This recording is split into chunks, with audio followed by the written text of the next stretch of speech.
Hello, my name is Mansoor Shafqat, and I'm a public health consultant for Marine Research Consulting located in Anchorage, Alaska. My background is in maritime law and marine pollution, and over the years I have served as a consultant for various maritime pollution cases.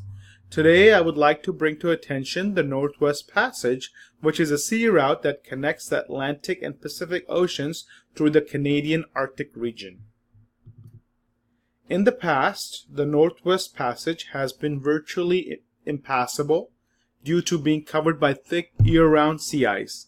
It is a pristine environment with minimal human contact. However, in the past few years, climate change has melted a lot of this ice cover, making this route newly navigable for ships. First ship to navigate these waters was in 1969, and it was known as the SS Manhattan.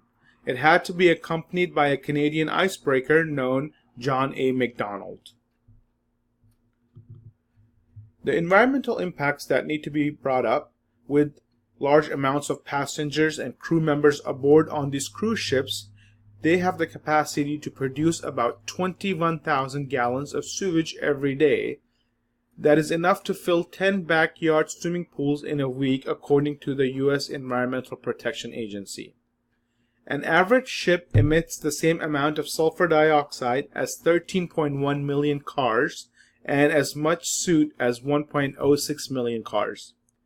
According to Dr. Walgert, who is an adjunct research associate in the Department of Biology at Dalhousie University and an expert on marine undersea noise pollution, any added threats or stressors to the Arctic are most likely going to endanger the health of the environment, and it has to be put into context that for the Arctic, climate change is a huge stressor and a huge change. Reduced ice cover is already having an impact in the region with greater natural ambient background noise. This in turn affects the marine life in the area, where according to Dr. Walgert, they will have a harder time communicating, finding their prey, navigating through ice, avoiding predators, and overall sensing their environment. Northwest Passage is attracting both recreation vessels and research vessels, which brings air quality issue with large amounts of diesel emissions, according to Professor Nixon, who is an expert on marine pollution law. Health impacts that need to be discussed is it is known that cruise ships traveling through the open ocean emit sulfur dioxide, which can have severe negative health impacts. Sulfur dioxide is severely irritating to the eyes, mucous membrane, to the skin, and to the respiratory tract. It can lead to medical complications such as bronchospasm, pulmonary edema, pneumonitis, and acute airway obstruction can occur. Inhalation exposure to even low concentrations of sulfur dioxide can aggravate chronic pulmonary diseases such as asthma and emphysema. Sulfur dioxide respiratory irritation induces symptoms such as sneezing, sore throat, wheezing, shortness of breath, chest tightness, and a feeling of suffocation.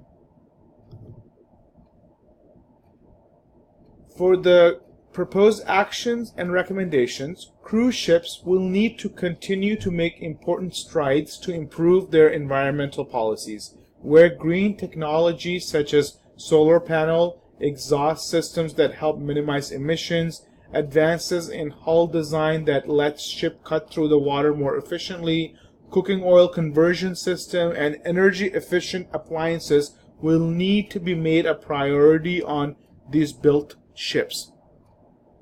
Cruise lines should also collaborate with nonprofit organizations and governmental agencies to collect data through the ocean's health in the region and climate changes that are having an effect, and educate the passengers traveling through the area. Any onboard solid or liquid waste should be processed and sent to an approved facility for treatment, recycling, or disposal.